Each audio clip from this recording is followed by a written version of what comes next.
Tour du journal sur Europe 1 à 18h07, il est le nouvel homme fort de Taïwan, Lai Ching-te, alias William Lai, son nom occidental. Le candidat anti-chinois a largement remporté le scrutin malgré les menaces de la Chine.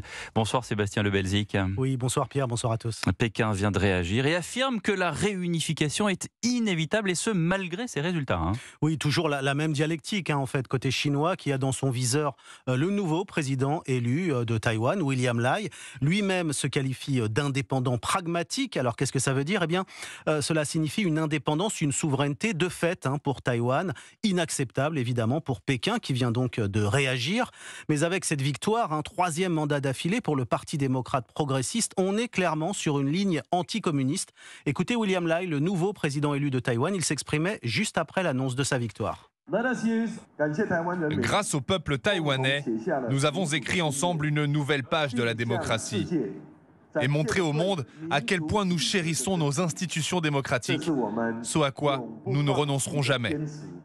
La Chine et Taïwan ne se parlent plus depuis 2016 et la tension ne cesse de monter. On l'a vu ces derniers mois avec des incursions militaires, des tentatives de blocus et des menaces. Alors cette victoire risque d'envenimer encore un peu plus les relations avec la Chine qui promet d'écraser ce qu'elle appelle les séparatistes taïwanais. Écraser les séparatistes taïwanais, c'est en effet cette menace de Pékin. Merci Sébastien Le Belzic. Vous restez avec moi pour accueillir sur Europe 1 l'ambassadeur François Chichongbu, représentant de Taïwan à Paris. Bonsoir monsieur l'ambassadeur. Bonsoir, très heureux d'être avec vous ce soir. Mais nous aussi, est-ce que vous craignez une réponse militaire de Pékin ? Alors bien sûr, nous craignons une réponse militaire de Pékin, mais les relations, la stabilité de Taïwan ne dépend pas uniquement des actions militaires de Pékin. Maintenant, il y a aussi une structure internationale. C'est l'intérêt de tout le monde qui veut garder la stabilité de la région. Donc je pense avec c'est-à-dire avec la coopération internationale, par exemple, les États-Unis vont bientôt immédiatement envoyer une délégation composée de hautes représentants pour venir à Taïwan, c'est-à-dire des assistances de cette façon-là. Je pense que la paix et la stabilité sera maintenue à Taïwan. Mais oui, mais quand Joe Biden vient d'annoncer qu'il ne soutenait pas l'indépendance de Taïwan, comment est-ce que vous comprenez cette déclaration ? Alors, déjà une chose, il n'y a pas de problème d'indépendance de Taïwan. Nous sommes un pays souverain, oui. Et c'est-à-dire nous ne sommes pas reconnus par la France ni les États-Unis, donc nous n'avons, c'est un fait, mais nous n'avons pas besoin de la déclarer. Et puis vous pouvez voir pendant cette élection présidentielle, c'est-à-dire ce n'est pas un sujet qui a été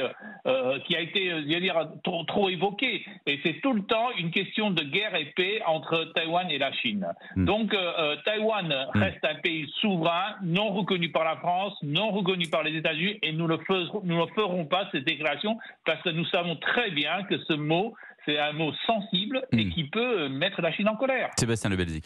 Oui, et puis monsieur l'ambassadeur, bonsoir. Dans ce choix des Taïwanais aujourd'hui, il y a aussi, et d'abord peut-être, l'affirmation d'une identité taïwanaise. Comment définir cette identité taïwanaise ?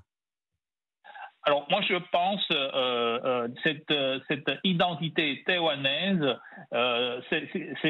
c'est plutôt une sorte de valeur démocratique parce que les cultures qui composent qui est à l'intérieur de Taïwan, et on a des Européens, des valeurs européennes, il y a des valeurs chinoises certainement, il y a des valeurs, c'est-à-dire on a aussi de l'influence japonaise, et donc c'est une grande. Et récemment, par exemple, le peuple, l'immigration le plus nombreux à Taïwan, ce sont les Vietnamiens qui sont à l'ordre de 600 000. Donc Taïwan, c'est une société de diversité. Alors, mais on a un grand consensus, c'est comme le nouveau président élu qui disait, c'est la démocratie, la liberté, et que les Taïwanais chérissent beaucoup. Je pense à un message très important qui a été envoyé aujourd'hui, c'est que les Taïwanais refusent l'ingérence chinoise. Et on l'a bien réussi parce que le résultat, c'est M. Lai Ching-te a remporté l'élection présidentielle avec une très large montant de voix. Mais est-ce qu'avec ce que vous venez de dire, est-ce que vous pensez qu'Emmanuel Macron devrait revoir sa copie? Parce que lors de sa visite en Chine l'an dernier, il avait mis en garde contre un alignement de l'Europe sur les positions des Américains concernant Taïwan. Alors, est-ce qu'il va changer d'avis, Emmanuel Macron?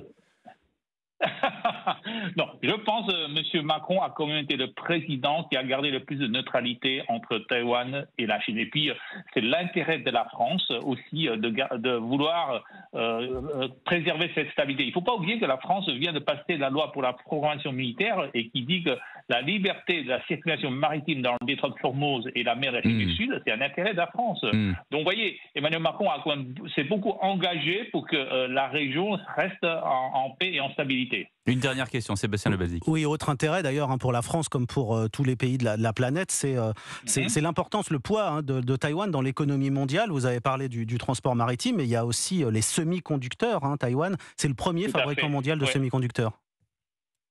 Oui. Alors, 92% des semi-conducteurs les plus sophistiqués sont fabriqués à Taïwan. Et en général, c'est 60 à 70% des semi-conducteurs généraux qui sont aussi fabriqués à Taïwan. Et il n'y a pas que le poids des semi-conducteurs. Dans le détroit de Formose, c'est 60% des conteneurs du monde qui passent par le détroit de Taïwan. Donc, je pense qu'avec ce poids économique-là, c'est vraiment l'intérêt du monde entier, de tous les pays, de la France, des États-Unis, du Japon, de l'Allemagne, que la région reste en paix et puis que les Taïwanais puissent conserver leur démocratie et leur liberté. Et d'ailleurs, moi, je pense que c'est vraiment la démocratie et la liberté de Taïwan qui fait le plus peur aux Chinois. Parce que Taïwan est en train de prouver que la démocratie, ce n'est pas quelque chose exclusif, c'est pas quelque chose qui est réservé aux pays européens. Ça peut très bien fonctionner dans une société sinophone. Moi, je pense que c'est ça qui fait le plus peur à la Chine. Merci beaucoup, monsieur l'ambassadeur François Chichungu. Je vous rappelle que vous êtes le représentant de Taïwan en France.